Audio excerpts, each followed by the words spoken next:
Hello there, and it's good to have you again on another big and bumper edition of our program, Guest of the Month. Here is where we engage icons of society, people who have made their marks, who have left their marks, indelible prints in the sands of time. People who, by their own rights, can be called gold fishes that have no hiding place.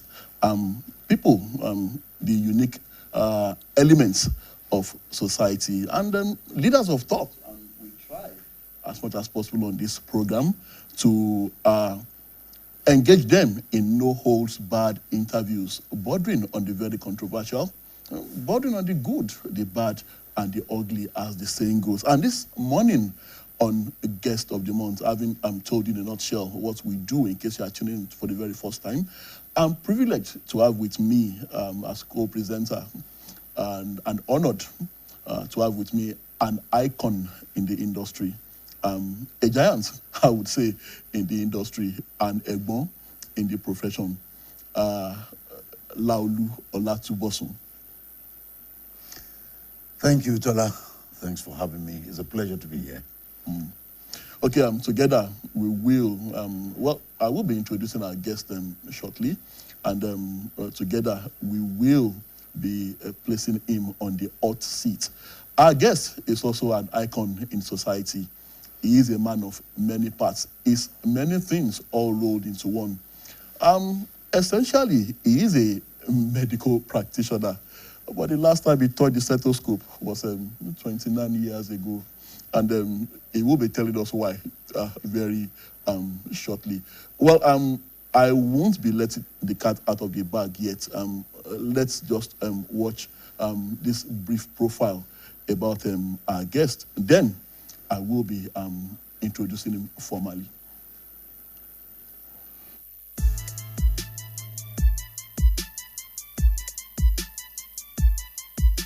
Dr. Habib Olamintoye is a purpose-driven and self-motivated medical practitioner, businessman, and great leader.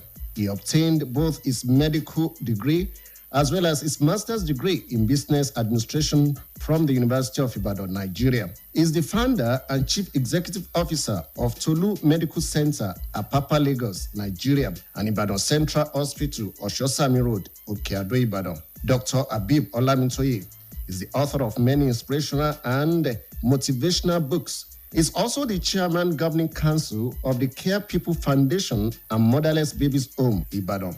Dr. Habib Olamintoye is a distinguished alumni award winner of the Ibadan College of Medicine Alumni Association in 2010, president, Ibadan College of Medicine Alumni Association worldwide between 2016 and 2019.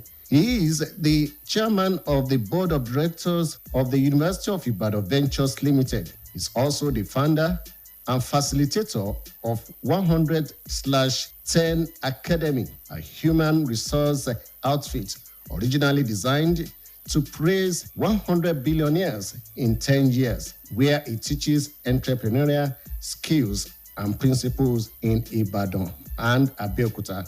Dr. Habib Olamintoye is happily married with 2 children.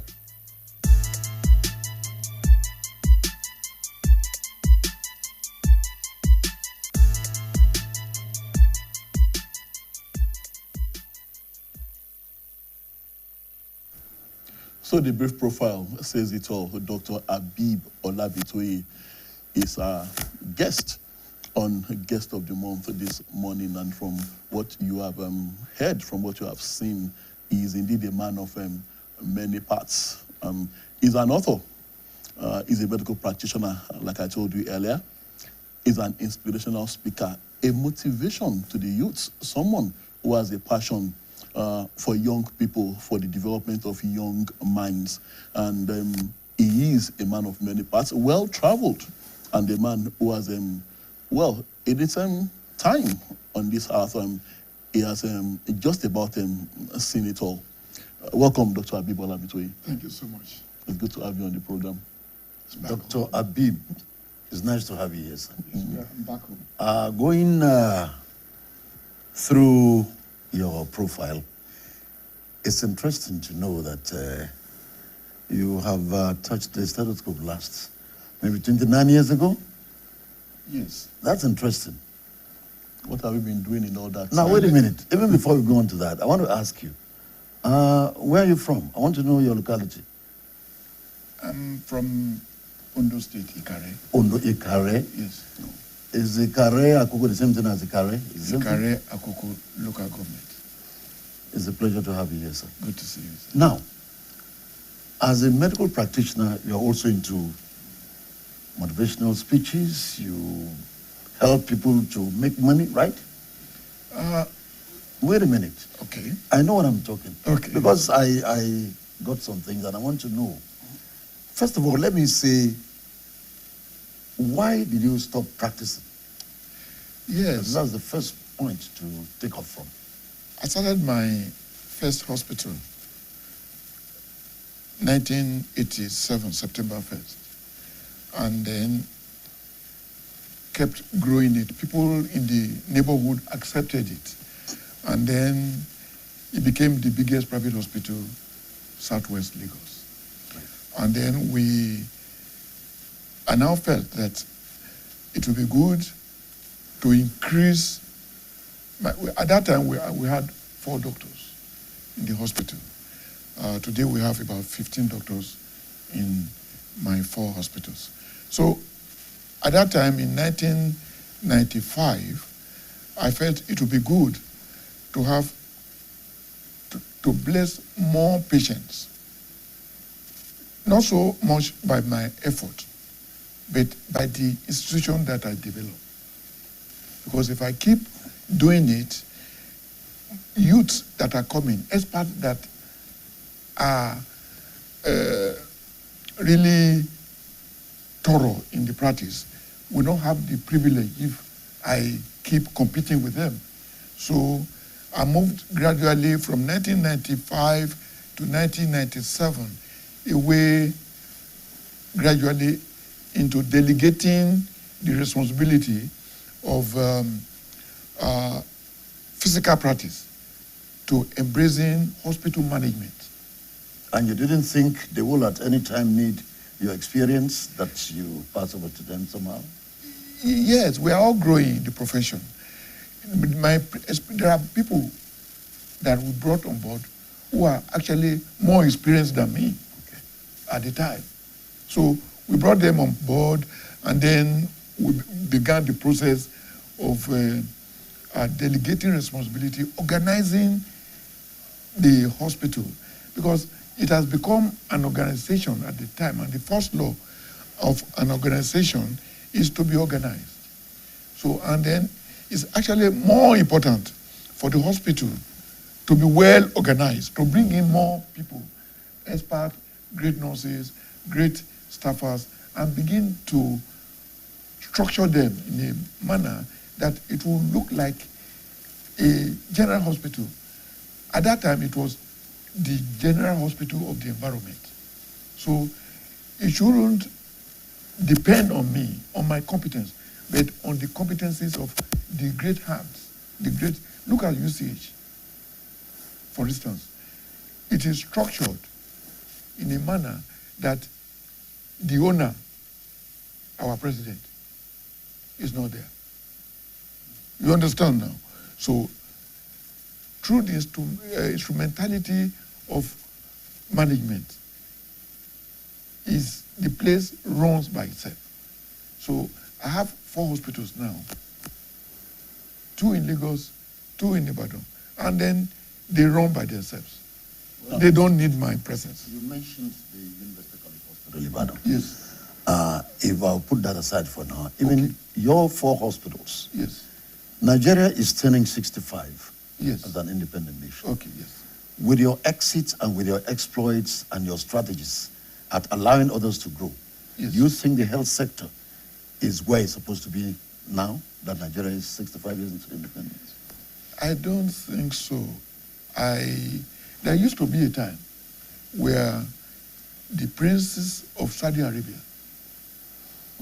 used to come to UCH. In those days, it was the best worldwide. So what do you think has brought about the decay? The decay had come from the decadence at the center. The owner, successive owners, the way the economy had been functioned. You understand? Anything that is wrong with macroeconomy will affect the microeconomy. And then you see, supplies of electricity, supplies of equipment. Medical equipment, right. You understand now? And then... Even personnel, right? Personnel. Right. You understand? So everything began to decline up till what we currently have. If I get your drift, Dr. Olamitoye, you are a glowing candle, you wanted to light other candles, yes. and you have indeed lit other candles yes. in the health sector. Now, how worried are you about the cost of training young doctors, aside from those you have trained, those that have passed through your facility, and especially where there is a host of brilliant but indigent persons who wants to become medical doctors? Yes, it's of concern to me because I went through usage. Okay. And then I knew how it used to be. There were, during the time we were there were no we never had anything like a power failure at the time. Power outages, right, okay. You understand? So we had water in the hostel. And then we had all these facilities. And by the time I became the president of the Alumni Association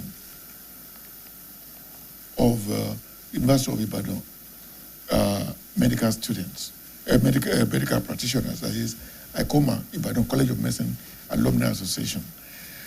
I made certain moves to help the college, to help our alma mater.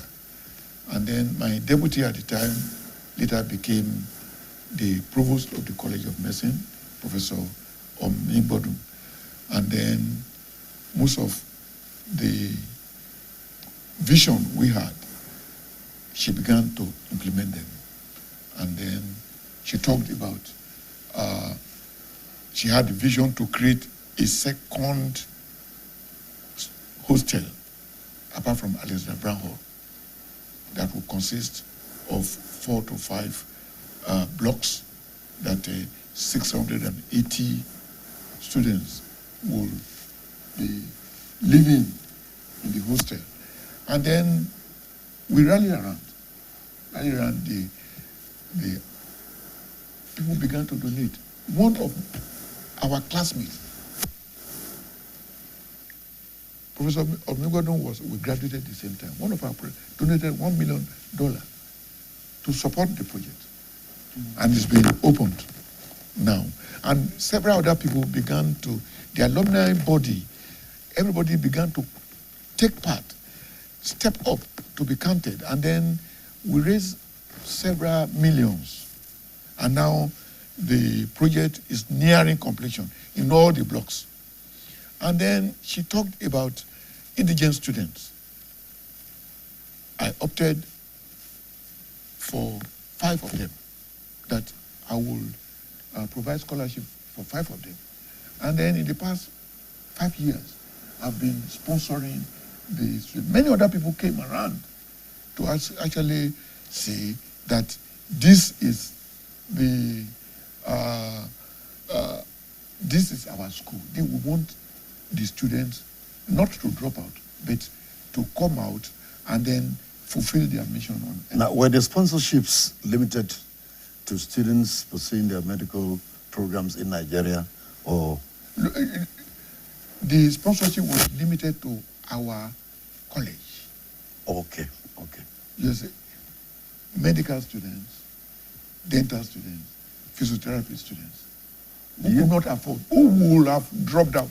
Okay. It was so sad that some of these indigent students were selling akara.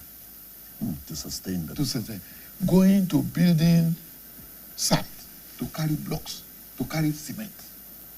by weekend and return to school. You understand now? It was sad. And then she organized a system of determining the truly intelligent students so that we could support them. Help. And then many people came. As a matter of fact, over 50 sponsors came around.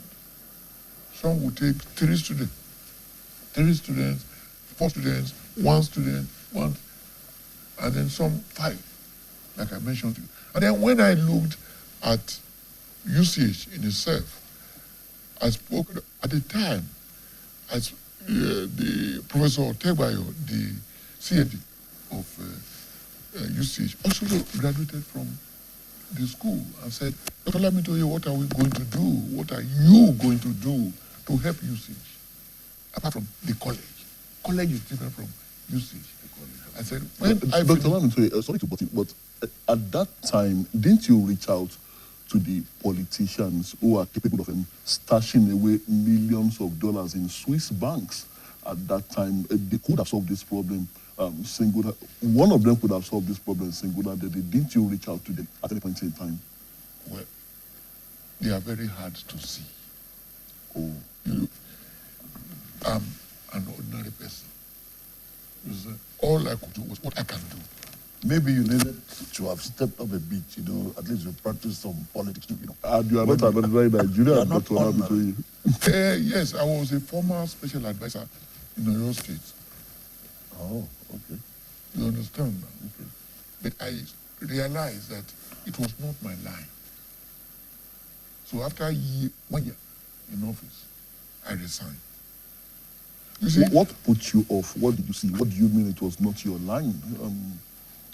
Well, I had various establishments. At that time, I had companies in England. And I had 4 hospitals to run. I had, I was into hospitality as well.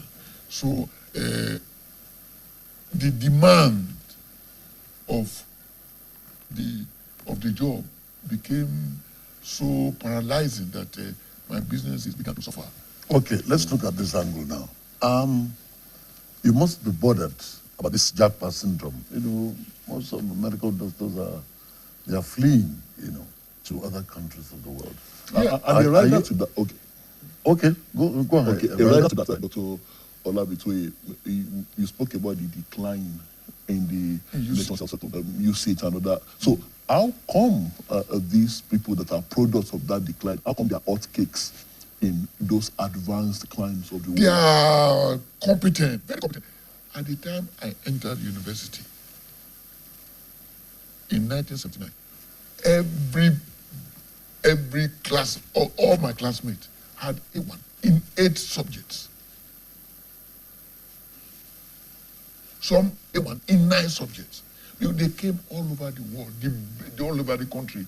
The very best in each school donated their open. You had to be very good to enter College of Medicine. Now, most of our leaders. You will not be surprised that when they come out, they will shine anywhere. You are talking about the good times when you were at it's still very difficult to enter that college now. And the people coming out are also outside. Up till last year, outside now, becoming champions. Yes, despite the training deficit, it doesn't add up for me. Despite that, yeah, you see, competence is when you if you're competent, anywhere you go, you will still be competent because the background intellect will continue to embrace. We have so many talents in Nigeria. No, wait. We do have, right? This medical tourism thing, do you in any way see it's related to maybe the incompetence of our doctors? Why do you think, especially those who have the money, they refuse to get attended to here? They prefer going abroad, if really we have competent hands. Yes, you need instruments. You need equipment. You understand now? You need to be well paid. You need your children to go to good schools. You understand? You will need your wife to be able to afford what is available in the market. You understand? You need to eat well. You need to live in good homes. After so many years in university, you are the best in your school, secondary school. And then you enter university. Others were spending 4 years, 3 years. They have graduated. You are still in the same line. You spend 6 years. Imagine. And then those other people, they spend about 3 years, 2 years to have a master's. So for your own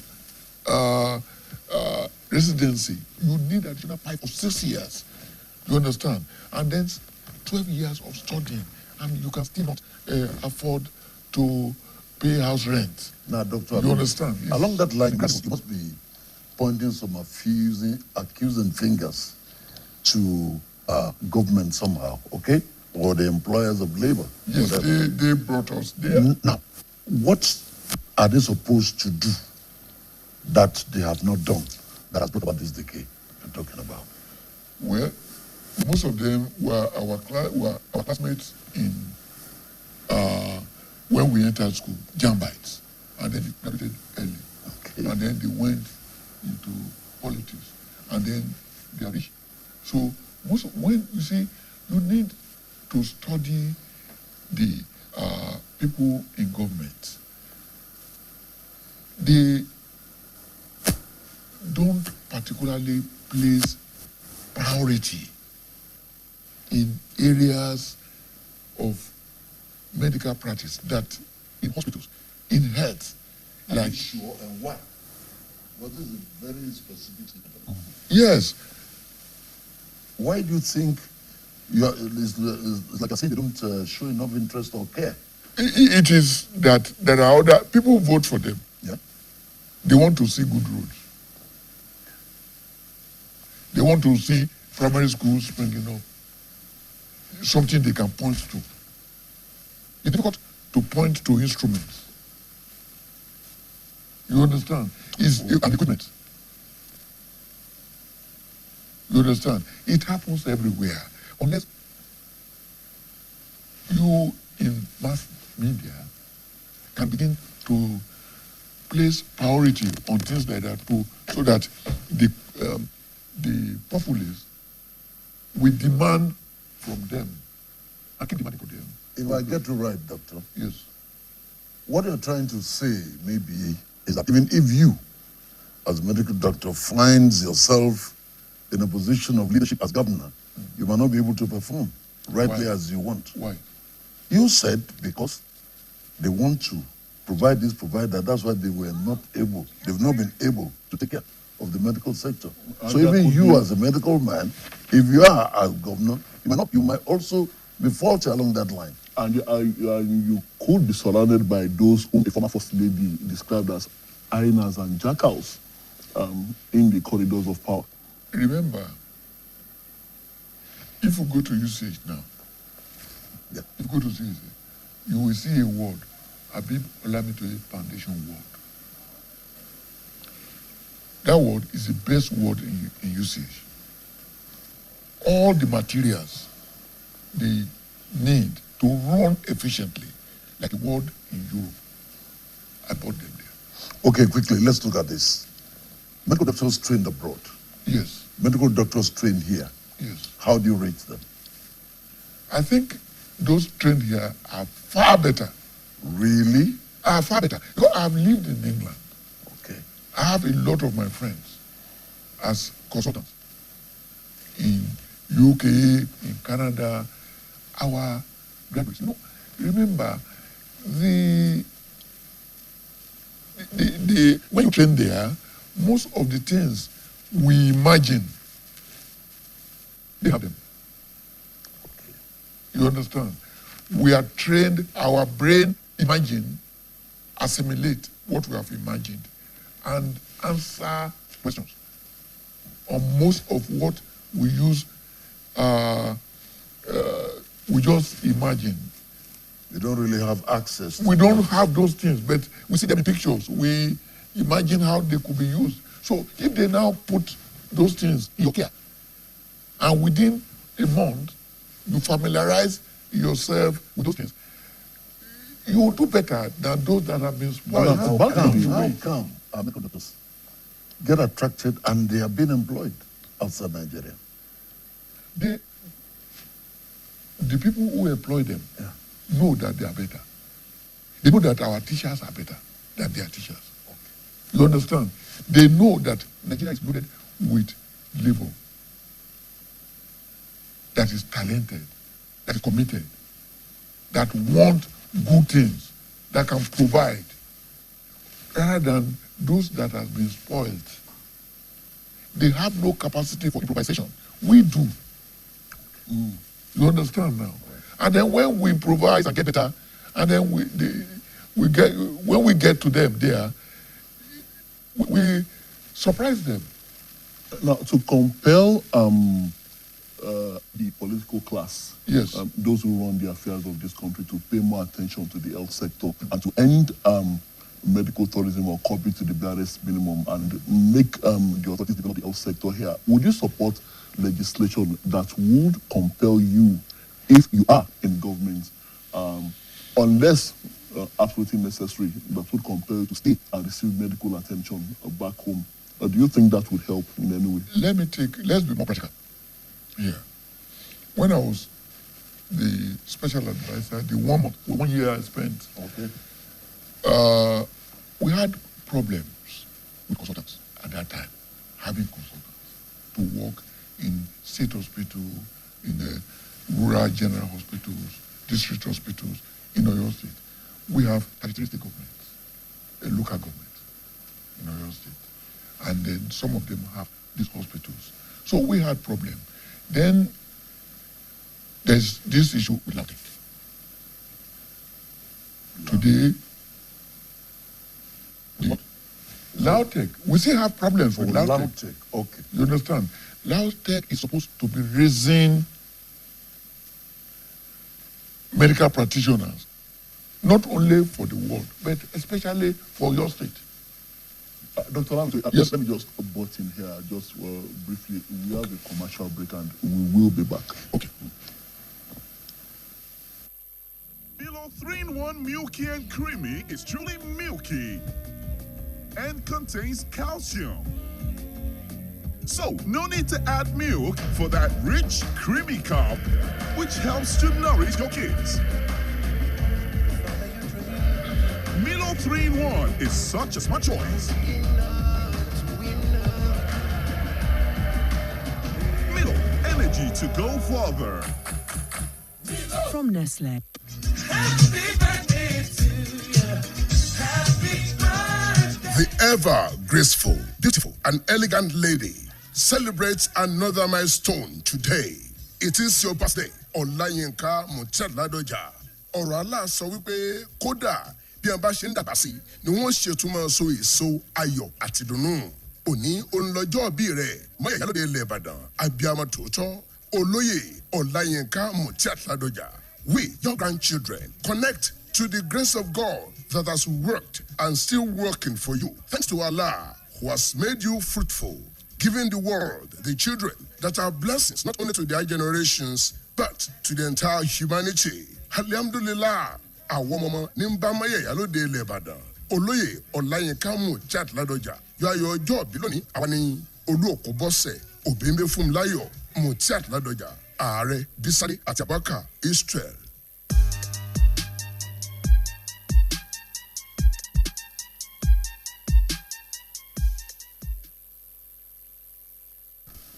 Well, the program is still Guest of the Month, and it's good to know that you are still there.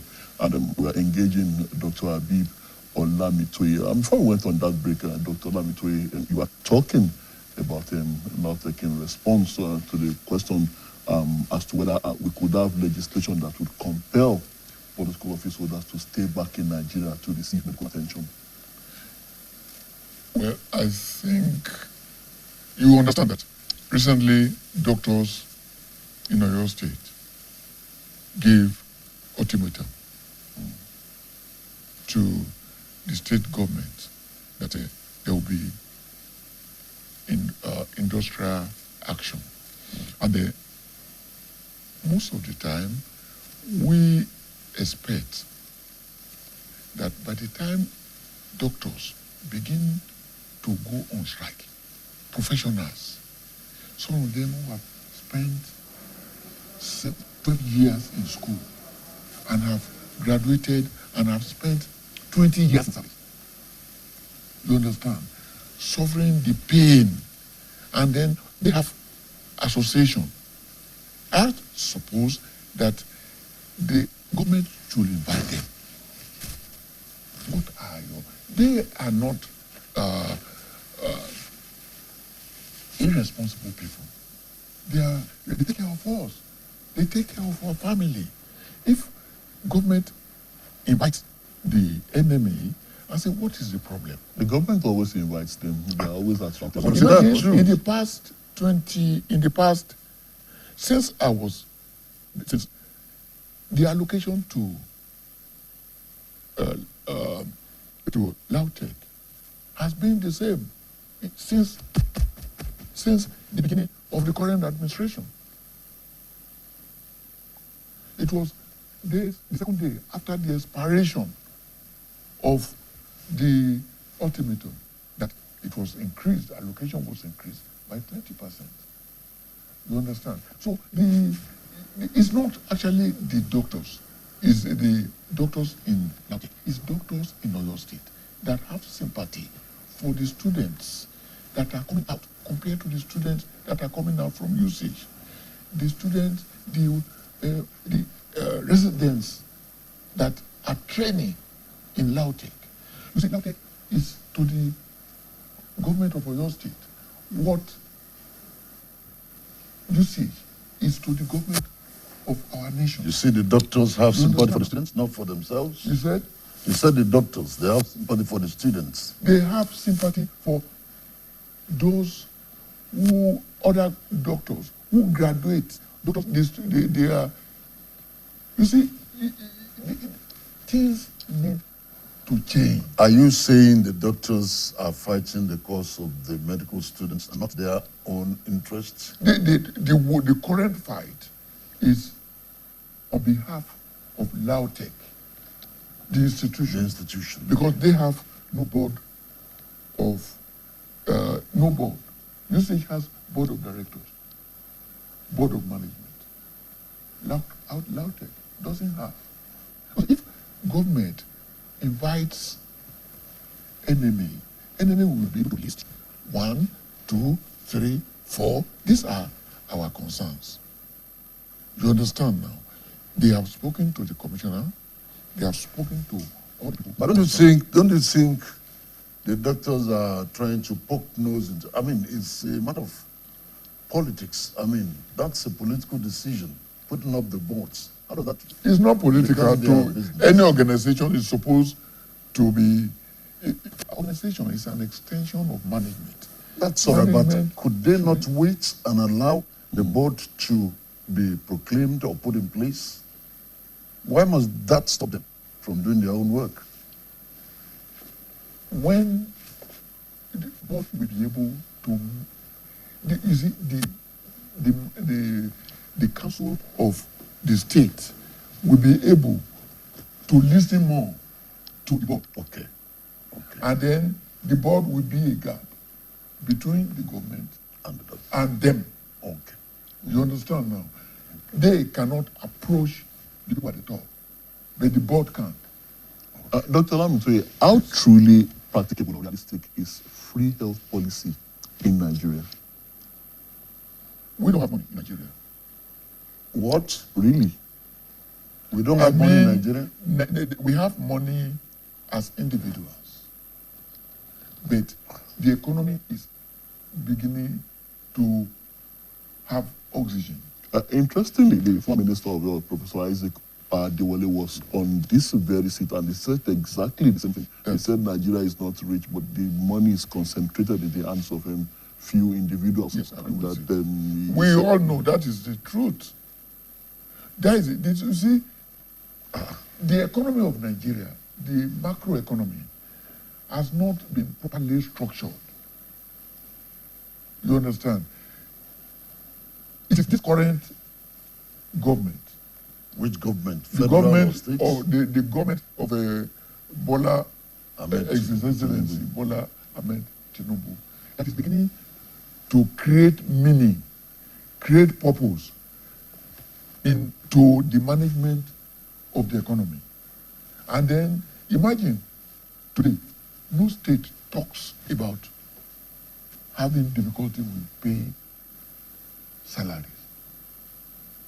of its employees. You understand?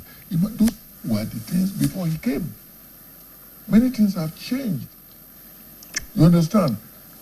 The House of Assembly members are being well paid for constituency mobilization, and then the local government are being well paid to allow money to reach deeper into the rural areas. And then these are the things that when the carpenter in the rural area is being employed by local government to supply materials because they are well, because they need those things. They become contractors. They can have money. When they have money, they can be able to go into the market. Money will flow in the periphery of rural areas. These are the things that will stimulate buying power of the people at the rural level. Dr. Habib, Yes. do you think medical doctors should not strike at all? They are lifesavers, right? Do you think But they have to go on strike to attract attention when people are dying on their sick bed, when people are waiting? they are dying at home, their children need to go to school. They need to pay school fees. These things are affecting them too. They are in the society. They have no salaries or poor salaries. So you don't see anything wrong if doctors down tools. If they are and down, people what are is the rushing purpose? to. It's not their purpose of doing that. It's not to kill people, but to call the attention of those who have the capacity. But do they not know that the actions could lead to the deaths of many? Is a by side effect of their action. And do you think conscience should not The lead them conscience into not has doing been that? working for many years. You understand now? You give ultimatum that are going to down through. The people you give the ultimatum to know that people die. You understand? They know that. And then, of course, you wait until the last day, and then you have your meeting, and then you begin the strike, and then you begin to say, call the doctor that they have no heart. You understand now? They have heart. So They're going to be 1 year ahead. Collateral damage. It is a collateral damage, yes. The people who got the ultimatum are there because of the people. They know that the people will die if these people go on strike. They know that these people going on strike are that what they're fighting for is legitimate, and that they don't want to go abroad and join the other people who have japad. You understand now? And then if they choose to remain here, they should be compensated. You understand? Instruments, equipment should be available. Dr. Lamitoye, I'm interested in your scorecard on the Tinubu administration. Now, here is a government that is making Nigerians pay through the nose for the sins of a few corrupt elements. Look at the subsidy regime, for instance. Those who brought us here are still roaming free. The government has refused to touch them. It is you and I that are paying for their sins, and you still think the subsidy is gone. So something that is gone should be forgotten. We have to be looking at the future. You understand? And what is it right? Is it is it good? And we can see that anyone that can repair an economy can benefit the people. You see, the key to management is sincerity. And it's not really the people that's doing this job. We brought an army of competent people. You understand now? To champion people who have sincere motives. You understand now? And that is why we are seeing the changes. Changes? Yes. I think you are not addressing that question Okay. well, Dr. Habib, sir. Now, some people sinned. Some people are paying the price. Who are paying the price? What is the sin? Very good. There are a lot of people that have been alleged to have looted the resources of this country. There are clear evidences here and there. They are not being brought to book. They are roaming the streets. Do you understand? And here, everything now, in trying to make the economy stabilize, we are heading into endless tax paying. When goods are bought, they are taxed. You buy it, you are taxed. Even the end user, that's the consumer, also taxed. Endless tax payment, which is really affecting the ordinary citizens of this country. Do you think it is good enough, no matter how successful you think this government is doing, the Tinubu administration at the top? And I think we should suffer endlessly. And in addition, by my understanding, nothing is really wrong with subsidy if properly implemented. It is the corruption that has eaten at the fabric of subsidy over the years, fully subsidized in the advanced climes of the world. So why not Nigeria? And if corruption is the problem, why not tackle that instead of visiting this untold hardship on the Nigerian people?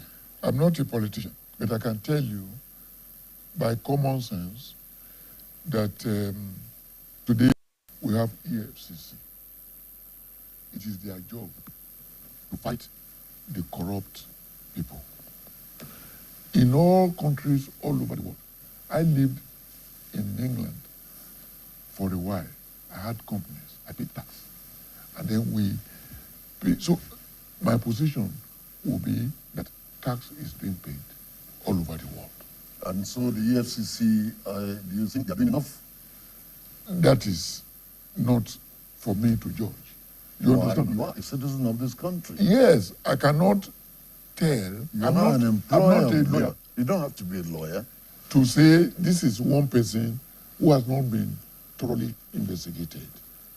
You understand? And we know there are many of them. I told you that politics was not my lane. I had to leave other people's lane to focus on my lane. My lane is entrepreneurship. But you have been governed by politicians. Politics is governing and shaping your life. Yes. Exactly. So There you are- have to be interested somehow. I'm very much interested. That's So why- you got to run away from it. That is why I said this government, you see, there is no government that can be perfect. Okay. This government is doing well. It's giving more money to the states. It's giving more money to the local government. Every state can now afford to pay salaries. You understand? Every government can now afford to bring in. I'm not saying the country is perfect as it is, but you see, before you something that has been bad, before it becomes better, it takes time. You understand? There is the time of turning around. That's the excuse given by successive governments. They will say that ever since I was a boy, Dr. Olabitoye, it's been the same story. Tighten your belt, things have gone awry. Rome was not built in a day. The future is going to be bleak. You have to face up to reality. I've been hearing that ever since I was a boy from successive governments. And they blame the past administration. Every government blames the past administration for its woes. And you seem to be defending. I'm not defending. No. I'm just saying that the government we have today, the macroeconomy, if it is healthy, if it is oxygenated, it will ripple down. You understand? And that it will continue to get better. And then our own, we should do our. By the way, Dr. Olabitoye, do you Yes. think Nigerians have fared better under democracy? Some are beginning to say democracy is a cause. Or is it that something is wrong with the Western-style democracy we have adopted, and there is a need for us to adopt our own brand of democracy? Very much in tandem with particular circumstances. You will answer that when we come back from this commercial time. Okay, thank you. Breaking news. The home is under attack by stains, disease-causing germs, and so much more. An all-out war. But not for long, because Hypo is here. Dead sea floors and surfaces. Not on our watch. Protect every day with Hypo. We got the remedy, original palasa. Hypo, go hypo. Protect your home every day with Hypo. Cleaning every surface, sanitizing home. Shine every corner, every corner. Your sitting room, kitchen, even the toilets. For cleaning, Hypo now, no lose guard, protect your home with Hypo now. And just like that, the day is saved.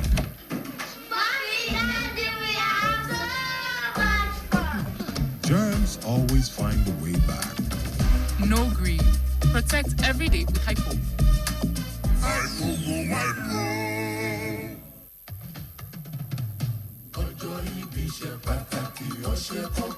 ẹni ọdún bá bá láyé kójó bóyọ kó ṣọpẹ́ ìdí rèé tá a fi ń bá ìyá wa onínúure abiyamọ bọjá bọ̀rọ̀bọ̀rọ̀ dúpẹ́ lọ́wọ́ elédùà tó dẹ̀mí wọn sí tí wọ́n gbé 70 ọdún lókè èèpẹ̀. Gbogbo ọjọ́ kìíní oṣù kẹwàá ọdọọdún ló jẹ́ ọjọ́ mánigbàgbé fún Máyẹ̀ Ìyálóde ilẹ̀ Ìbàdàn. Obìnrin takuntakun bí ọkùnrin, aya gómìnà ìpínlẹ̀ Ọ̀yọ́ nígbà kan, ayaba olóyè Mutiat Ọláyínká Ládọjà. ọjọ́ mánigbàgbé lọ́jọ́ òní jẹ́ ọjọ́ tàbẹ́lẹ́yìn ijó àánú àwòkọ́ṣe rere fóbìnrin fẹ́bí fọ́rẹ̀ẹ́ àti fójúlùmọ̀ ọmọlúàbí èèyàn àbíwá tútù bí àdàbà. Ayaba olóyè Mutiat Ọláyínká Ládọjà. Ìgbìmọ̀ aláṣẹ àti gbogbo òṣìṣẹ́ iléeṣẹ́ BCOS ń bá yín dáwọ́ ìdùnnú pé àṣeyí ṣàmọ́dún àṣàmọ́dún ṣẹ̀mí nínú ayọ̀ àlàáfíà àti ìlera tó péye. ṣé wọn ní ọdọọdún báyìí ní sápórúwé ọdọọdún lè wá wà ẹ máa bẹ ni o torí pé ọ̀bẹ ní bẹṣu àtẹlẹsẹ̀ ní bẹ̀nà. ẹ kú oríire o ìyá wa ọlọ́lá jùlọ ayaba olóyè Mutiat Ọláyínká Ládọjà. alága iléeṣẹ́ BCOS olóyè Dọ̀tun Ọláìtàn ló ní kẹ́ ẹ pẹ́ kẹ́ ẹ tọ́ kẹ́ ẹ pọ̀ láàárọ̀.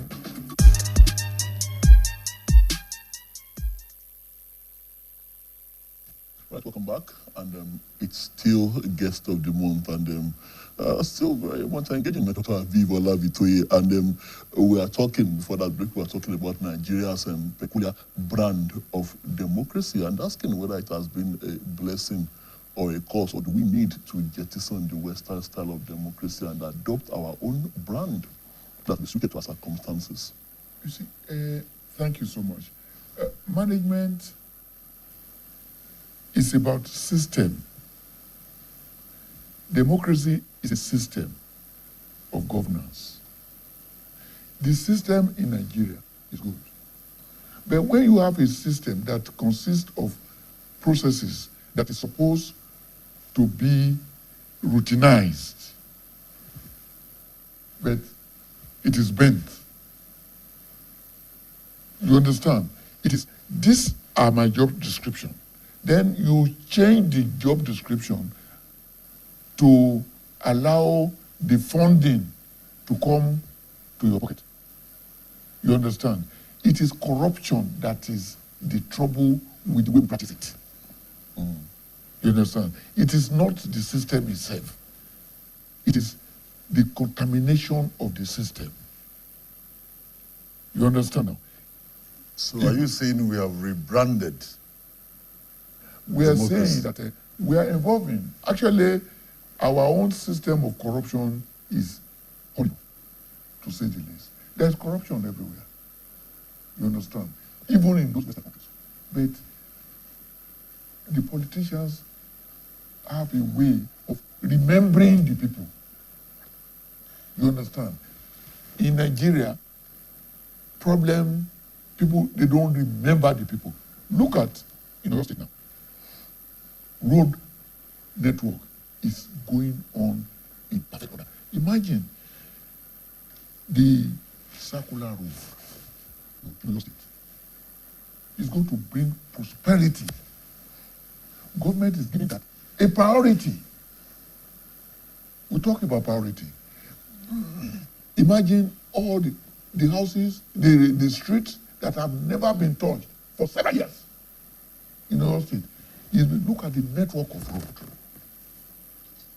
Look at the sincerity behind that. You understand? These are the things we're talking.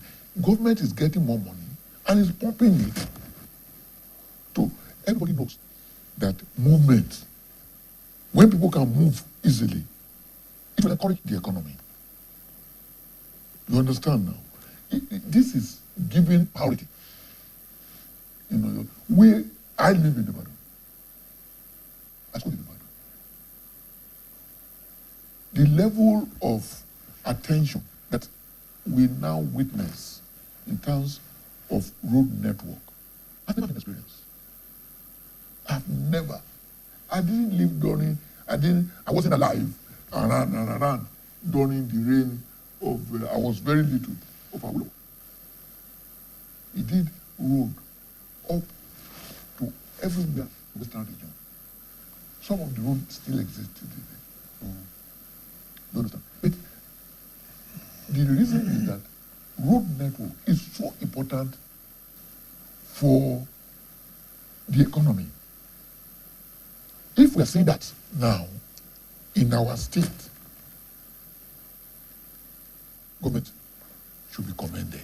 If you're talking about the economy, you are also very passionate about the youth empowerment, youth economic empowerment. Dr. Lamitoye, is it true that there is enough gold to be picked on the streets of Nigeria if the youth would only look hard enough?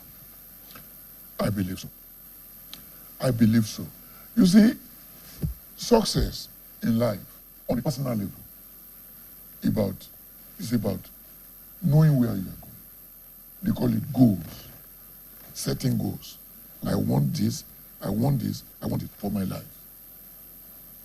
And then anything you want, certain people have wanted it before. Some of them have written those things in books, how they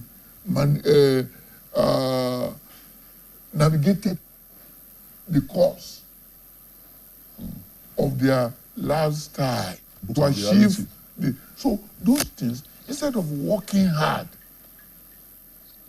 it's better to go and get such a book. For instance, when I wanted to start a hotel, I read 10 books on how to start and run an efficient hotel. Therefore, it looked like I had gotten about 20 years experience before I started. Did those books tell you how to deal with the peculiar challenges in the Nigerian environment? Yes, the books, you'll be able to read the books. Multiple taxation, no power supply. They are everywhere. You see, yes, there's no power supply. There's improvisation of that. Did the books tell you that? How to go about those things? The books will let you know the things that are high lending rates, the CBN trying to frustrate. I'm not encouraging laziness in the society. I'm encouraging those who have the spirit, the nerve, the spine to succeed. There will always be challenges along the line. But the book will tell you that the origin, the nerve of commerce is ability to save. The book will tell you how to save. If you assume that you already know how to save, and there are hidden things with a weak currency. Let me, maybe I just, I've written many books. I've written many books on how the average youth can approach the wealth creation in Nigeria. There are books on what to do when business is bad. Okay. There are books on how to run a profitable business in a poor economy. Okay. You understand now? The economy is bad, but what are the ways to do to improvise and still get to destination? Dr. Abib, Yes. all these your postulations, they translate to meaning to the little who can read and write. They may not even understand you. And how do you want to impress it upon the society that is not just about talk, or write? We are looking at the practicality of our situation. When you say the economy is not good, you say the government is doing this, is doing that. What translates to government being good is what affects the ordinary citizens directly. Do you understand? I also understand. Good. I understand that there are 80% of the factor of success in a business are within the control of the person running the business. 20% are never failure, are bad road, I've never taken a loan in my life. You have never taken I've never taken any loan from any bank. Oh. So you understand? Okay, that's a good one. That's hold on, sir. That's a good one. Yes, I've never. So how did you come about your status today? Because I learned how to save. Save? Yes. Oh. Wait a minute. Look, I saw the car which you rode in here. Yes. You saved to buy that car? I have 7 organizations. I have 7 organizations. 7 organizations? Yes. How did you grow your organization? Yes, I said, okay, for instance, let me use my life. You said without loan? I've never taken a loan. You see, I've been doing business for 38 years. 38 years. You want me to start buying Tokumbo? 38 years. I'm just only wondering how you got here I run 4 hospitals. I run 3 hotels. There are days I used to buy Tokumbo, not anymore. You understand now? Okay, let me really tell you how it started. I was a medical student, 1979 to 1985. I got a book in 1980, Think and Grow Rich, by Napoleon Hill. I got fascinated because my parents were very poor. And I could see, it convinced me that I could become rich. I read the book the first week of every month for 6 years, 72 times, the same book.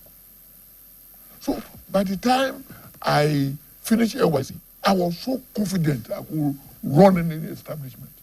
3 days after NYC, I started a clinic in Lagos. You understand now? You see, the book taught how to save that many people assume they already know. Now, you want to talk about your net worth today. How much will you say? Without loans. Without loans. And has your banks, because I know you will have more than one bank, have any of them ever approached you to please come and take some loan because you are doing well? They do that. They do you see what I do?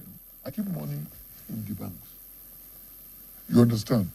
And I keep keeping money when I think about a project in the next 5 years. Will you tell us your net worth now? No, of course I cannot. You cannot? I cannot. I'm not a politician. It doesn't matter. It doesn't you understand? The public does not. But it runs, I don't owe the public. Dr. Abib, it runs into some millions, right? Probably. Good. Now, I'm just wondering how wealth will grow like that without taking any loan. You say you're saving in the banks. How did the money grow? I've not worked. I work. I've never taken salary all my life. I've never taken salary. 3 days after NYC, I began the clinic and grew the clinic for 9 years. And then we had a building, and it was the biggest. It is the management. It is the learning that led to. For instance, let me See, so how many years did it take you to build your success level in business now? 38 years. 38 years. Of daily reading. I wake up 4 o'clock in the morning. I sleep 10. And I study between 4 and 7.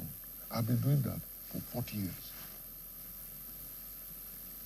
Of course, you will expect that most of the recommendations from the books that I read, I will apply every day. And it will translate to a feedback from the system. I add value to what. No distractions. Distractions. I don't need. Does your plans work out as you plan them? Yeah, of course, we have difficulties. Okay. We have challenges. But soon we overcome challenges. Let's have another commercial break, Dr. Labitui, and then we will be back.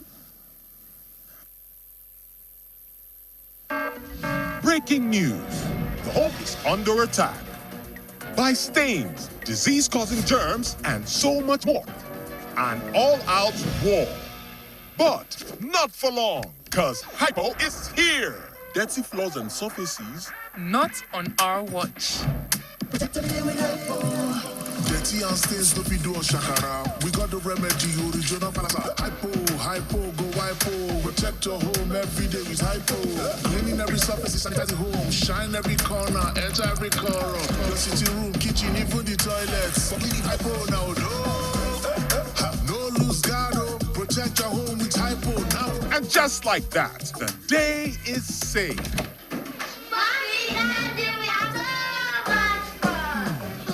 Germs always find a way back. No green. Protect every day with Hypo. 70 years of grace, 70 years of impact, the platinum celebration of a phenomenal woman. Yes. Very, very many happy reasons. The board, management and staff of the Broadcasting Corporation of Oyo State, BCOS, felicitate with a paragon of beauty and an epitome of strength and humility, Her Excellency Ayaba Chief Mrs. Mutiat Olayinka Ladoja, on the occasion of your 70th birthday on the 1st of October 2025. Ayaba Mutiat Olayinka Ladoja, yours is indeed a life of legacy. May your day and the years ahead be filled with joy and laughter. Hip, hip, hip, hooray! Announcer, the chairman, BCOS.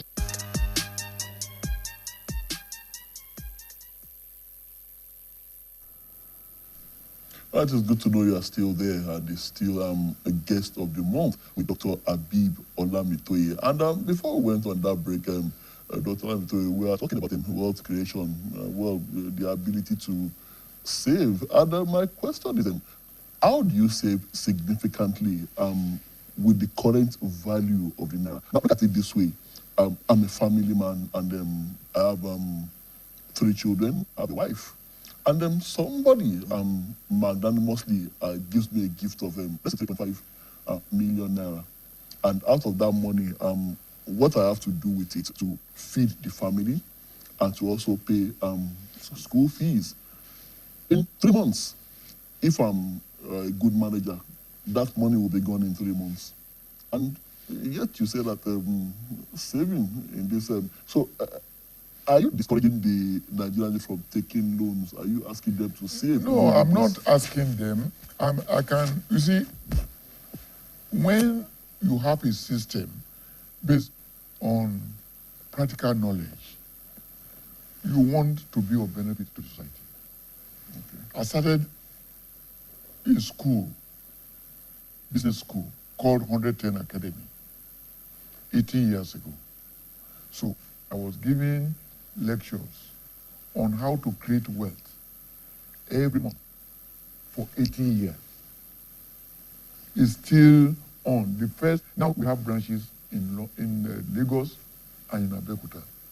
And then we raise people who come there on how to start, on how to save, on how to run a business that thrives in your absence. It's a difficult thing. You can't know how to learn it. You understand? Not many doctors run 2, 3, 4 doctor hospitals. Why they have stopped practicing 29 years ago. You understand? And those businesses, at a stage, I ran 3 hospitals in Nigeria, and I was living in England. Those days, there were no telephones, no apps, no WhatsApp. What were you doing in England? You understand? Well, I had one thing led to the other, and I had to stay in England for. I didn't work. No, I did not work anywhere. I got to England. That was year 2000 after my MBA. So how were you able to influence the growth of the hospitals back in Nigeria? Because it needed to run as a system. You understand? So I built organogram, job description, positions, and the key is hire the right people. You have to learn how to hire.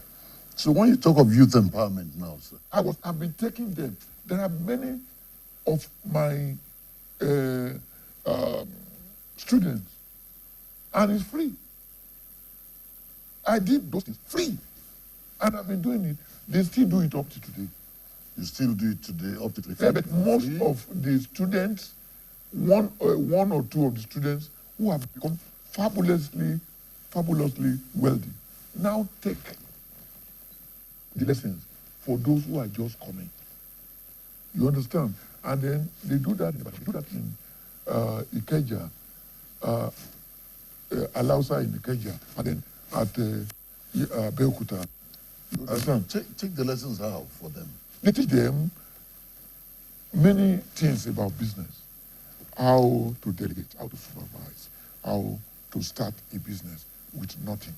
Are you making efforts to capture the larger society of to the create youths? my type in the society so that we can be plenty. We will not depend on, we will not think about borrowing. You see, why do you borrow from the bank? It is because the day you need the money, it's too late to save. You understand? If you save first, before you do anything, you have to have done something first. You understand now? You have to learn how to save, and then you have to learn how to start the business. The more you know about the business you want to start, the less money you will need. Dr. Lamtoye, I have seen Nigerians, including those in authority, make a mockery of young people who acquire formal education without a corresponding acquisition of trade and artisanship. Yes. But my question here, Dr. Lamtoye, is that, okay, why must I be made to feel foolish having acquired formal education without acquiring vocational education? Because the reason I acquired formal education in the first instance is because I do not want to be a mechanic. I do not want to be a barber. So why must I be made? If I'm going to acquire vocational education, it should be something of my own volition, and I should be able to succeed at whatever I choose to do with formal education. You see, wealth creation is about retention of what you have created. And you see, what do I mean by retention of what? When you start, on the day you start your business, you have some money coming in. You understand? You save a bit. And then the following month, you save a bit. The following month, you save. The ones you have saved, you should not unsave. You should go back into the business because you are saving it for the business. Discipline, right? Discipline. Discipline is 100%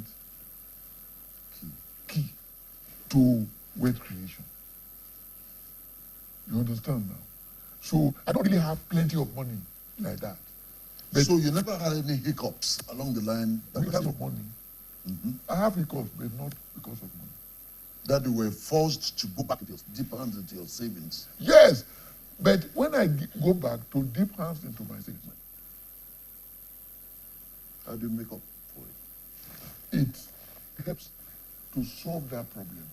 Okay. You understand now? Okay.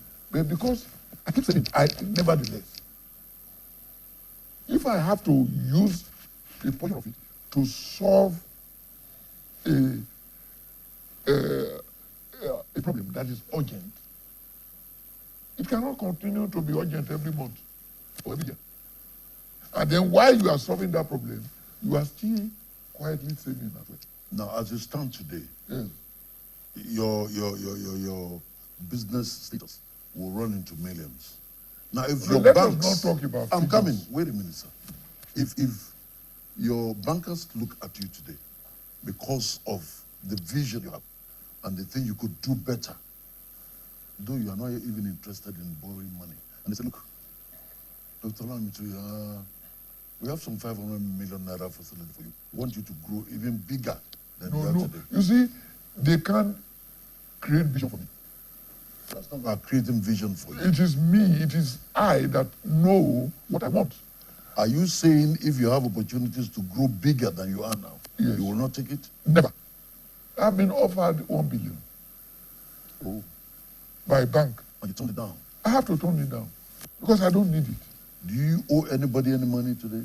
I don't owe anybody. Nobody owes me. Because the law in business creation, I'm not a bank. I can't loan people.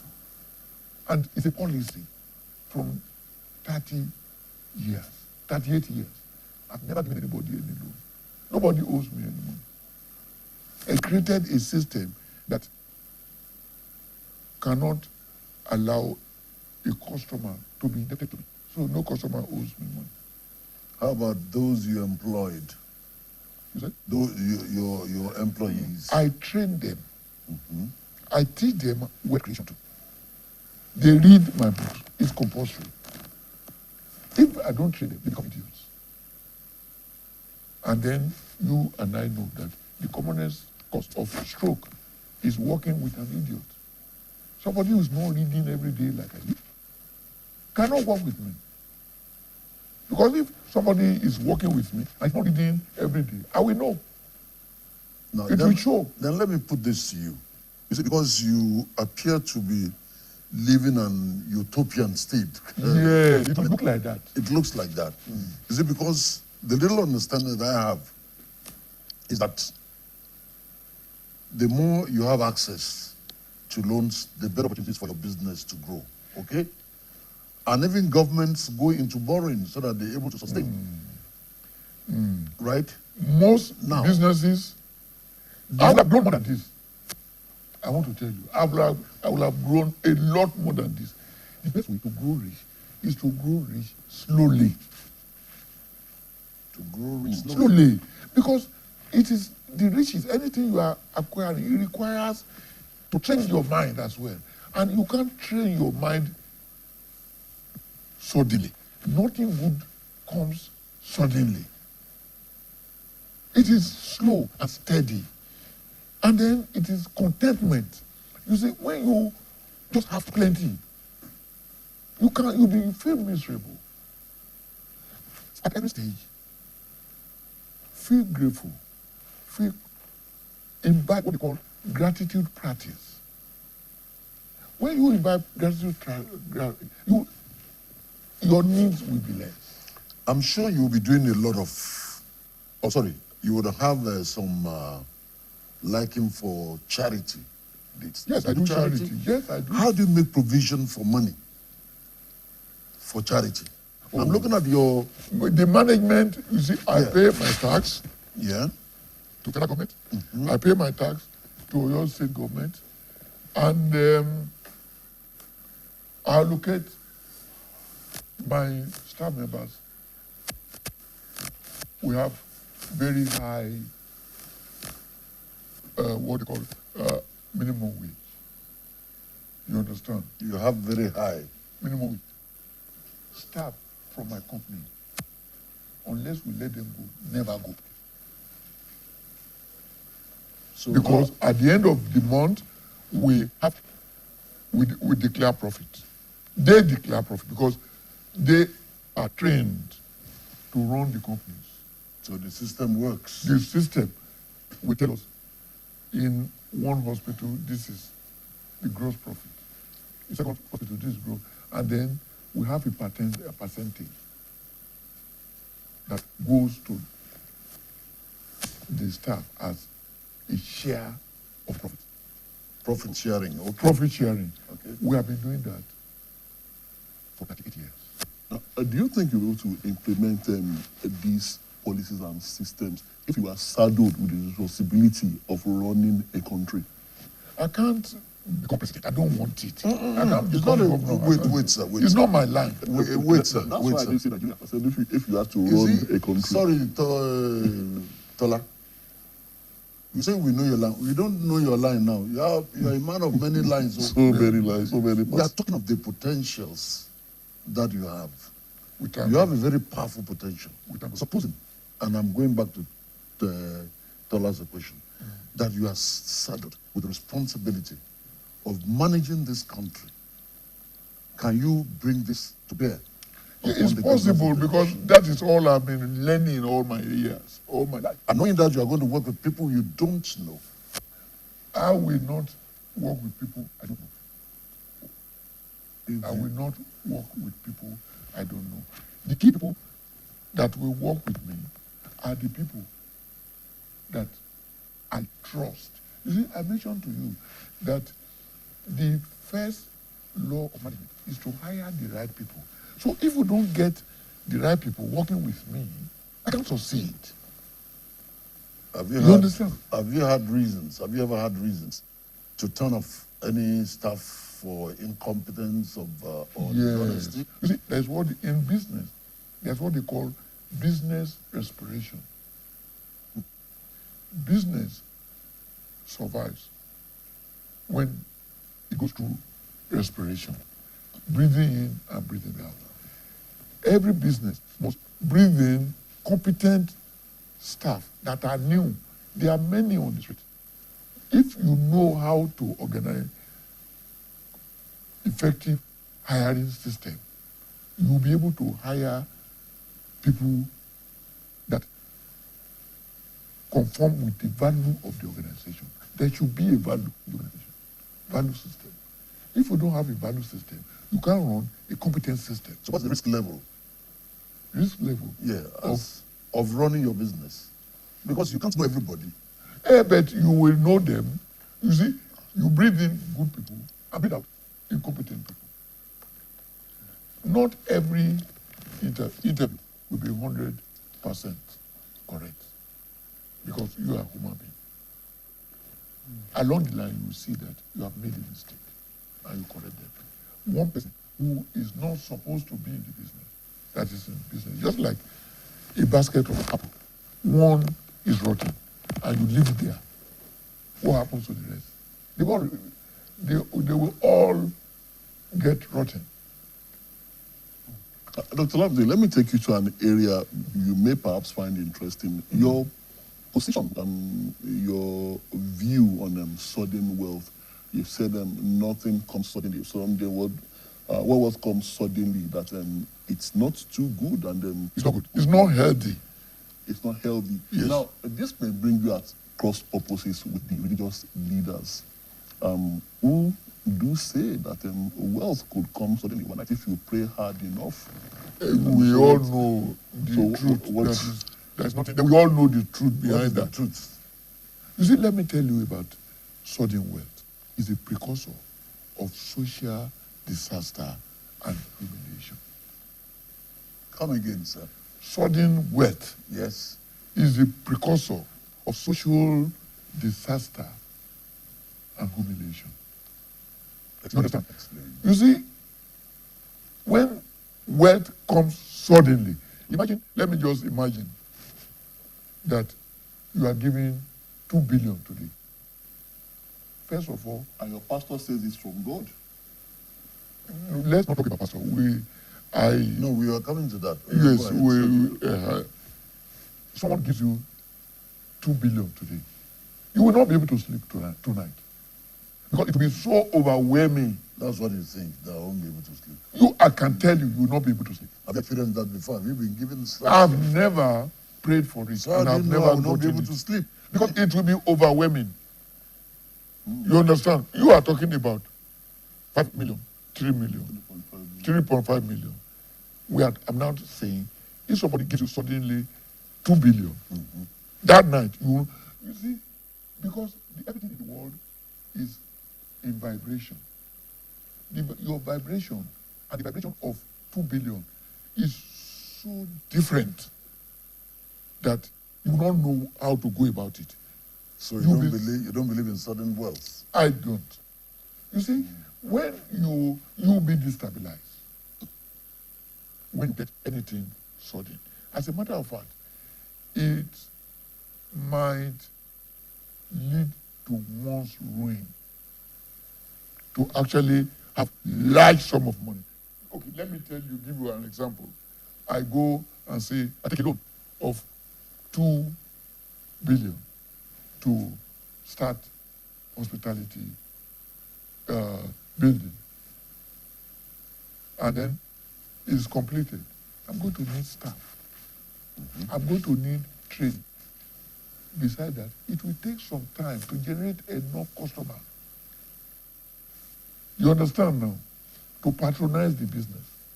So it's better, a lot better, if I can grow 1 billion, 2 billion, 3 billion outfit gradually. Okay. Now you have never borrowed money from any bank. I've never. Have you enjoyed philanthropy of any kind before?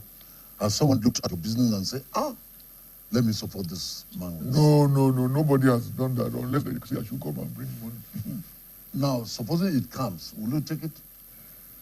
Well, I do not enjoy. Will you take it? I will not. I will never. Take it? I have never taken. I will not. Will you take it? No. Why? Because it will not grant me fulfillment. I treasure happiness. You won't see it joy. As helping you? No. My job is to help others. Because so you don't want to help. If help comes, you will turn it down? I don't need help. Only from God. You understand now? Why would I need help from? Why wouldn't you see that even coming from God? No.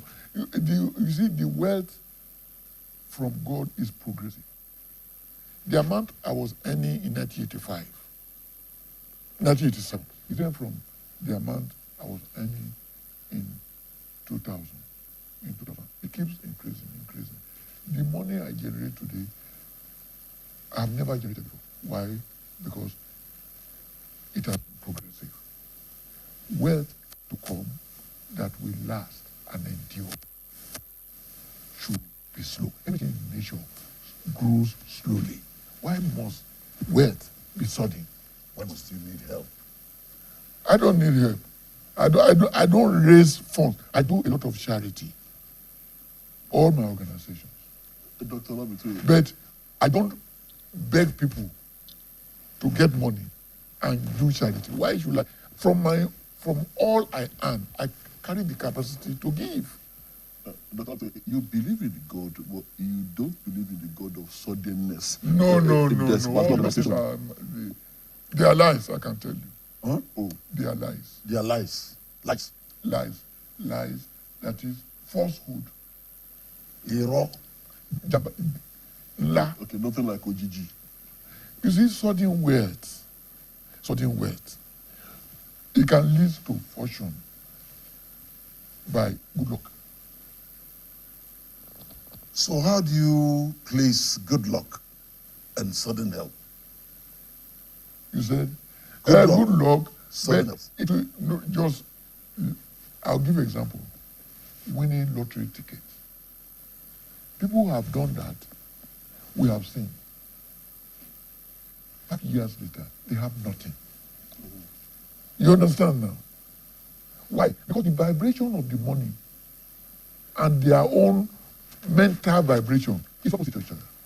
So they squander the money until they come back to their vibration. Because the money will increase their vibration suddenly. You understand now? And that they will fight subconsciously to return to their original vibration. You are going into the realm of psychology again. Yes, psychology is business. We have business of the psychology of business. Dr. I want to take you up on the matter of health and the economy. And Nigerians in contemporary times, through no fault of theirs, are said to be digging their own graves with their mouths due to what they eat and what they ingest. I say through no fault of theirs because many of the food production companies have actually had to lower standards and quality over time just to stay in the very difficult Nigerian market. I'll give you an example. There's this particular beverage that, this particular soft drink that almost any party you attend, you will find it there. It's the most popular brand in Nigeria. And over years, the quality has gone down very dangerously too. So what can be done to safeguard consumer safety and consumer health? And aside the very lame duck regulatory agencies that we have now? Yes, we have a regulatory, that is, NAFDAC is there. That is their job. My own job, as a person, your own job, is to choose. You have the power to choose what you will eat. For instance, that's when you know. For instance, I drink water. I don't drink anything other than water. You understand now? I take 1 hour trek in the morning, 1 hour trek in the evening. I eat 2 times. I decide what to. I don't take meat. I don't take fish. You understand? I only take snail. Snail? Yes. That's expensive. Yes. When it was. Do you breed? You see, this is how it happened. When I was a little child, on the farm, we didn't have the opportunity of meat or fish. We had no money. So our own contribution to our own meal is to go and look for those little snails.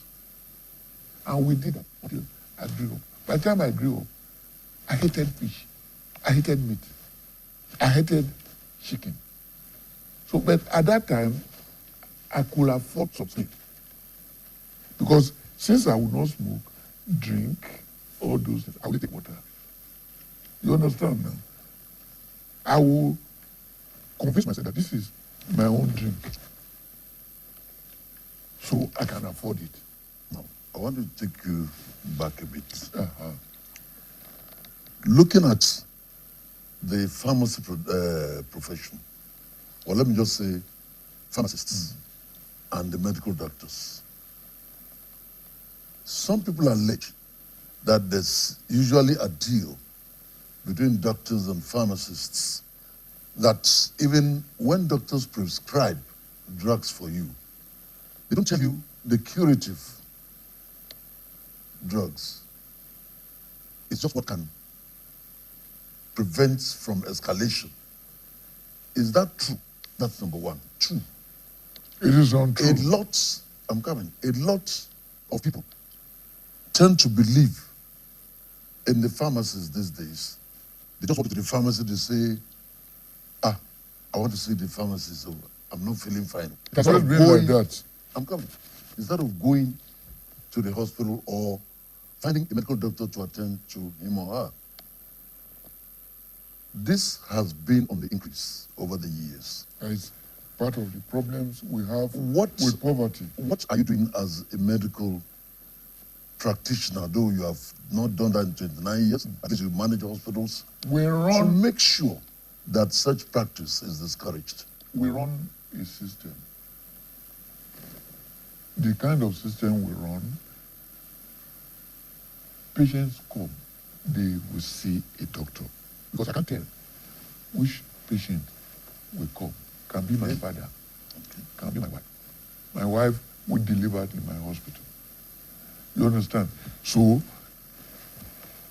my job is to provide the proper ethics, the proper system. People that go to chemist and buy so many tablets and swallow, some people swallow up to 10, about 10 or 15 drugs. They do trial and error. And these same people, if they can have it outside, they will service the car. They will pay for the best engine oil. Instead of them to go to the hospital, doctors are available. Doctors are accessible. If it's better to see a doctor, that is their job. It is not the responsibility of you and I on the choice the average person makes whether to go to hospital or to go to a chemist. We know that what they will give a chemist is supposed to have been prescribed by a doctor. Yes. Who check your condition. Doctor, But people sorry, fear Tola. that they might pay money. Doctor. Yes. Now, the pharmacists, I know, by level of control and professionalism, they do requests for doctors' Prescription, yes, they are supposed yes, to. I know.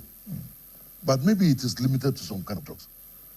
Are pharmacists in any regard have the right to prescribe at all for patients? Nigerian law does not support that. You understand now? Nigeria, for now, Nigerian law prohibits that.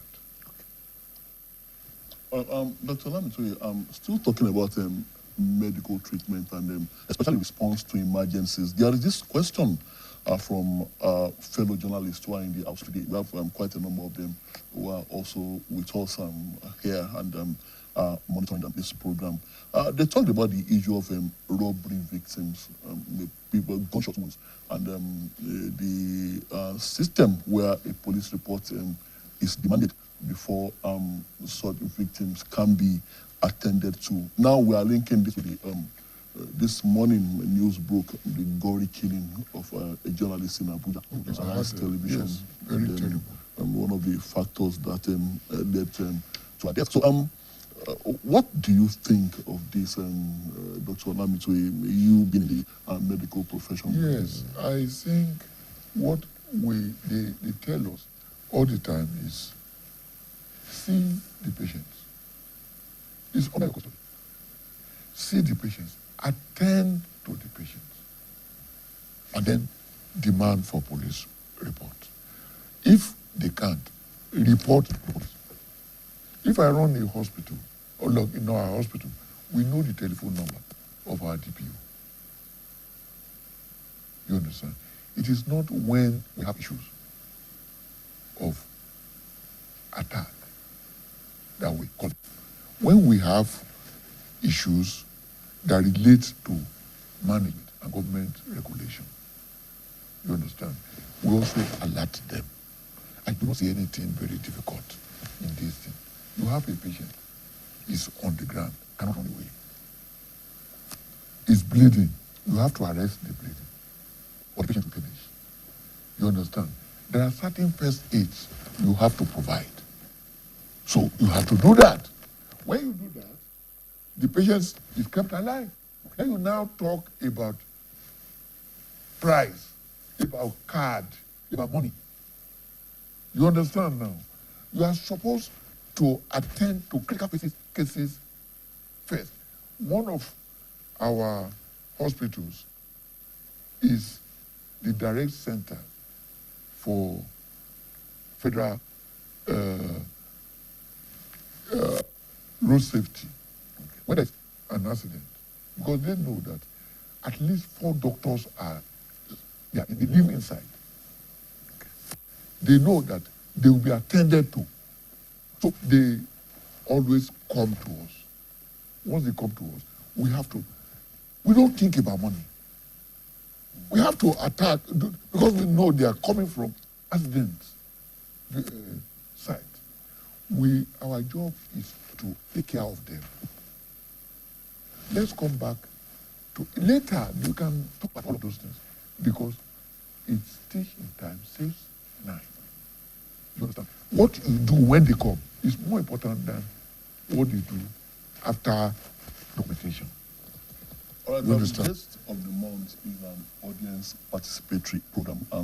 We shall be having a phone-in segment. Okay. The phone lines are already on your screen, and you can reach us if you are watching and if you are listening. You can reach us on 090 71 606375. 090 71 606375. And you can also reach us on 070 8682 5197. 070 8682 5197. The numbers are right there on your screen. We welcome your questions and your contributions. Our guest this morning, Dr.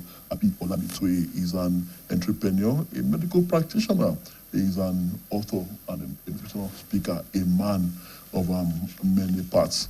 Dr. Olamitwe, I also want to ask you this. What is your stand on alternative medicine and these postulations that alternative medicine could well offer solutions to some of these challenges in the health sector? Talk about cancer, talk about HIV, talk about Ebola, COVID-19.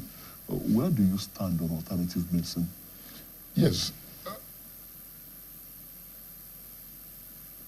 The Oyo State government and all governments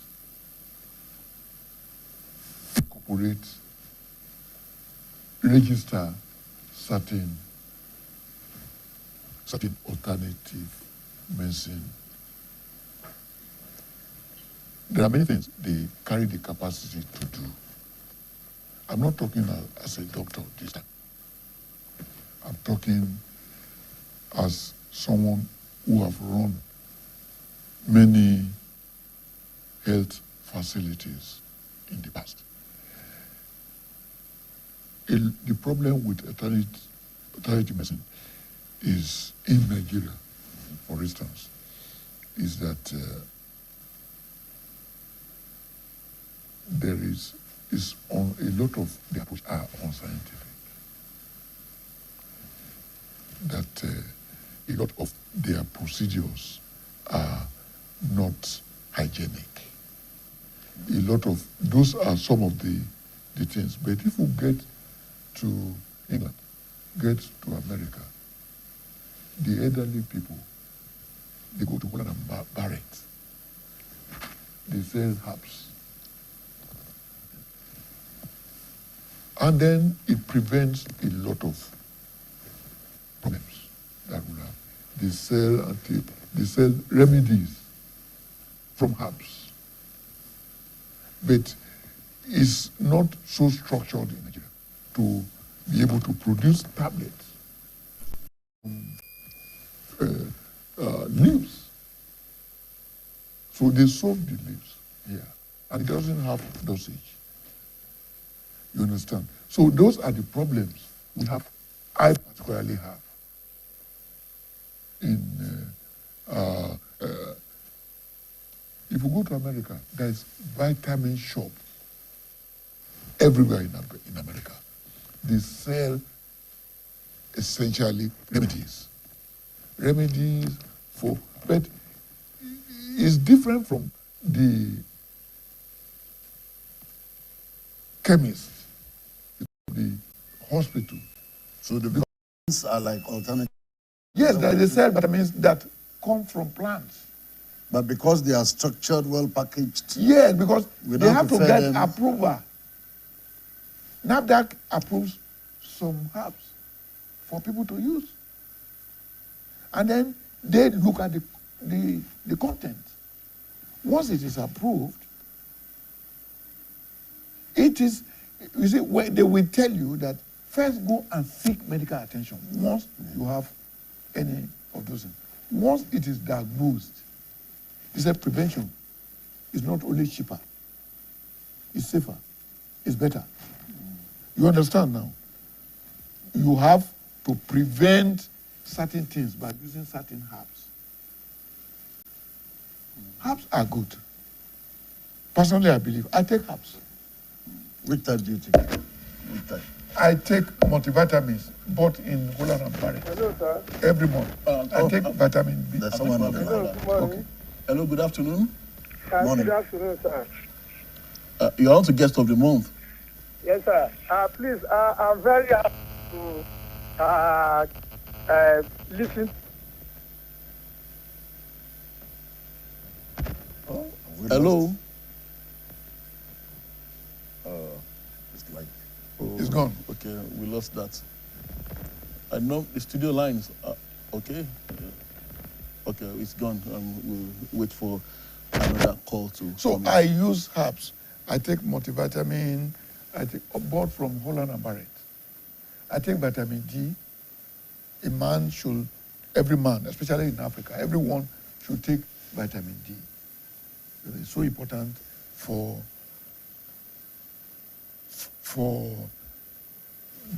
everybody, because what does vitamin D do? it helps with immunity. We need immunity. Immunity, right? yes. Okay.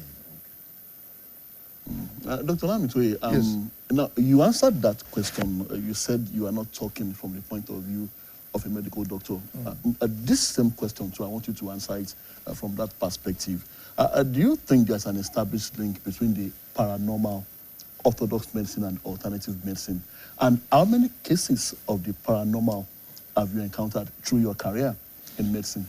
Yes, you see, at my perspective as a doctor, is before you use any medication at all, should be approved by NAFDAC.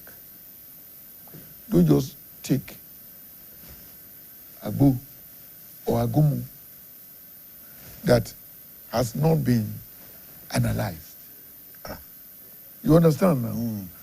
You see, those that are taken to NAFDAC will collect it, analyze the content, look at the bacterial content, so there are many things they look at before they will say approved. And once they approve it, they keep checking the factory where such is produced. You understand now? It's the same thing with even orthodox medication, like antibiotics. Some are being produced in Nigeria. And when they are produced in Nigeria, they are registered with NAFDAC. NAFDAC will come and look at it and analyze it. And then from time to time, they look at the constituents, the contents, and then they look at they determine whether it's adequate or it's low in standard. So they sustain that standard by regular visiting. They just take one from the shelf.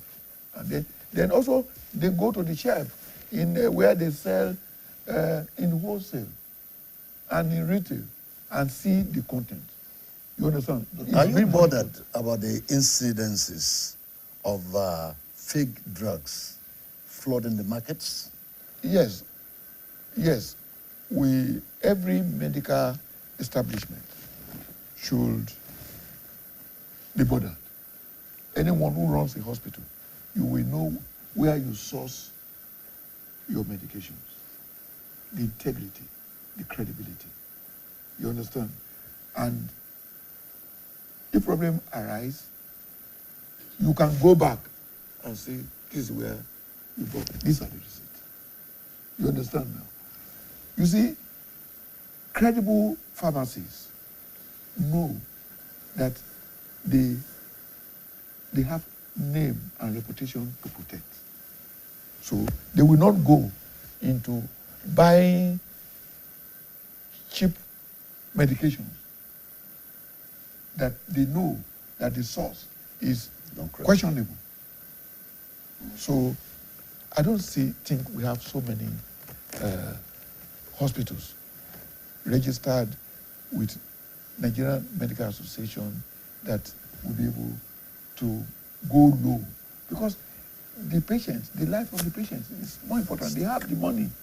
Dr. Lamte, you still haven't answered a particular aspect of my last question. Okay. Medicine and the paranormal. Is there any link, any scientific link, and then have you encountered any such cases? Link? Because this is... No, for instance, we call when we have something beyond our capacity.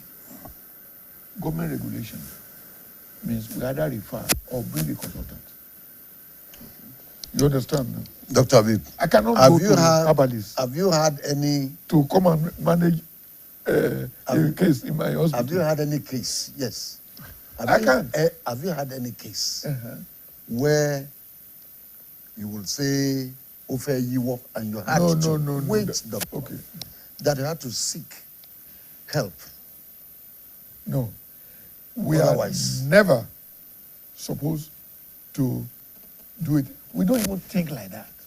But do you believe... I cannot go to Babalawo and say, "Give me something to drink."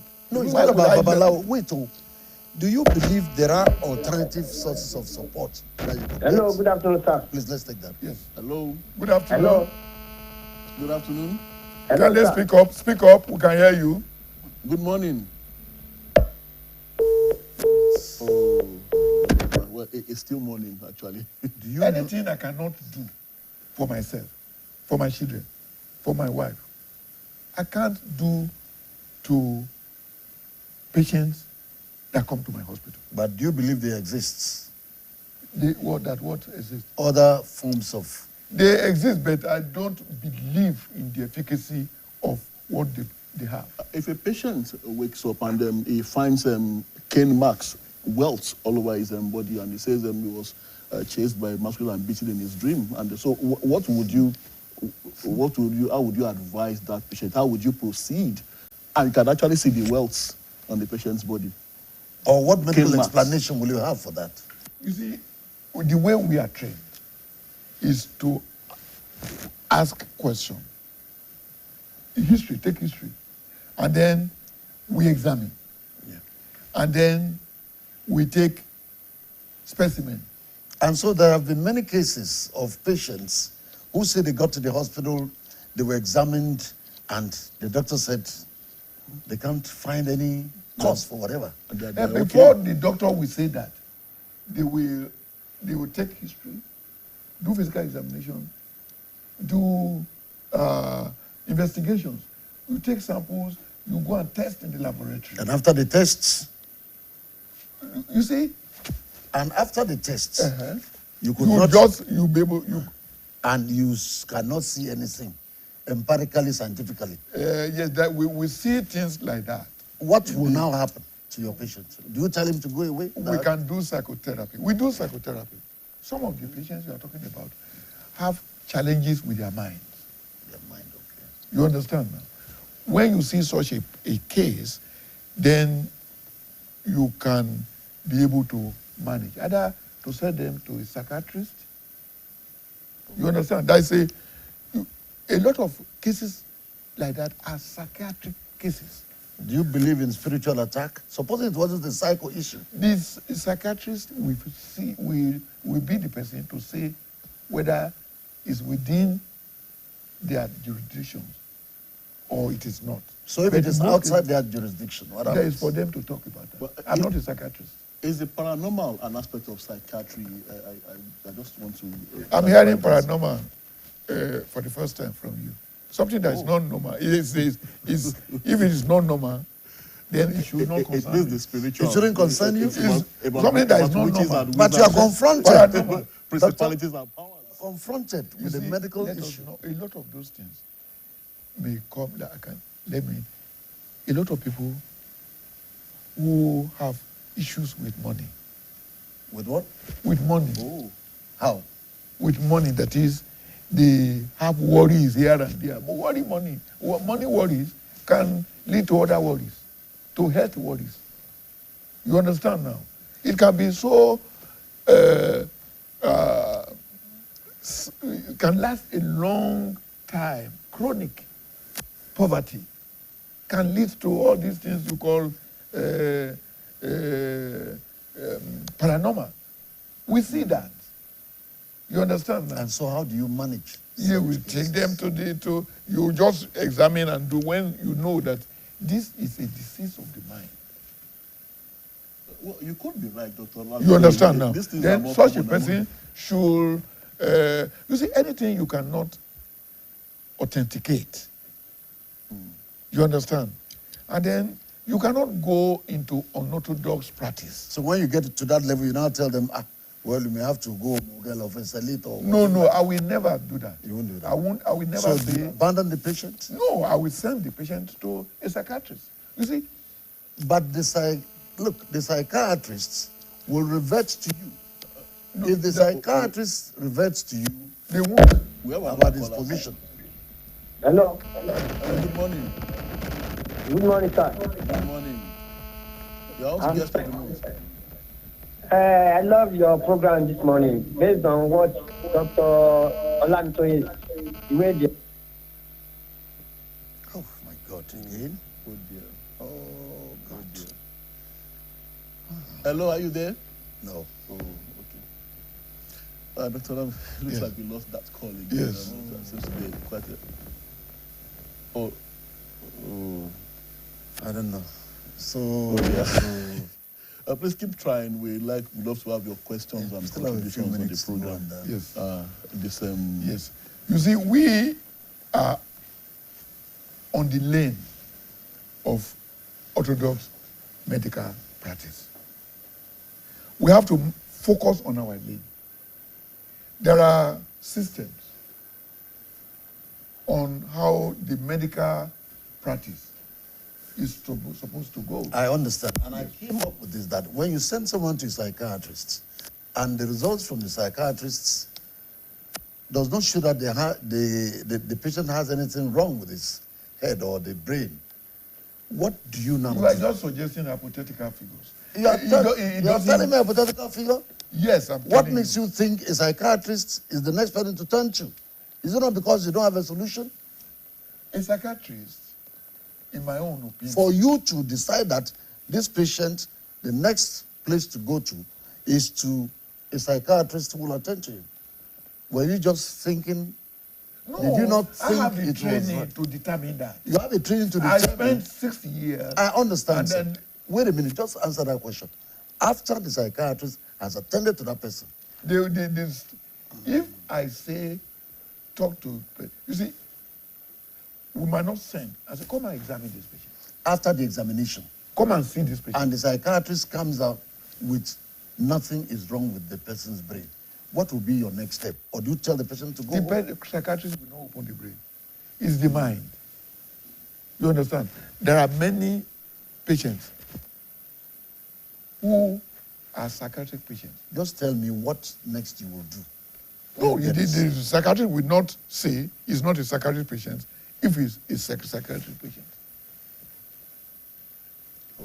You understand now? This our medication, this our treatment is relates to many specialties. You understand now?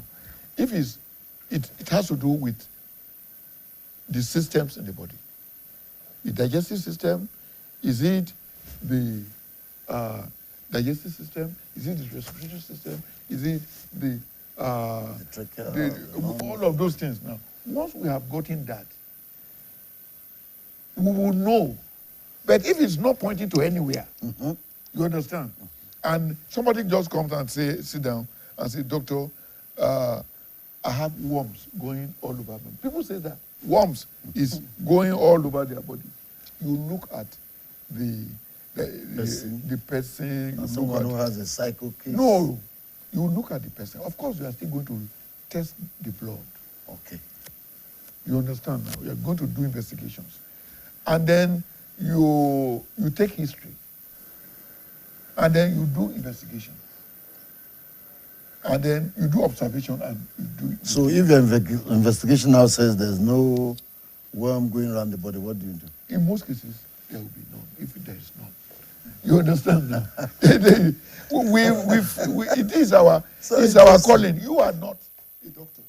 You are not in a position to know what we go through every day. Tola, I think our time is up. Yes, and we have to wind down. It's been an interesting time with Dr. Habib Olabitoye. We could go on and on. I'm particularly interested in what he said about being successful without taking loans, and then the capability or capacity to save even in these difficult times. I've learned a lot from him. Loan, he said no, he doesn't want. Honestly, Great man. well, my conclusion is that Dr. Olamitoye is a very, very unique individual, and he has been successful. So that is proof that he is indeed a unique individual, and young people should also learn from him. Thank you for coming to get Thank you so much, Dr. Olamitoye. Thank you so much. All right, been an interesting time, and definitely we will be back with another guest next month. Next month is tomorrow. Well, definitely we will be back. Not tomorrow, but definitely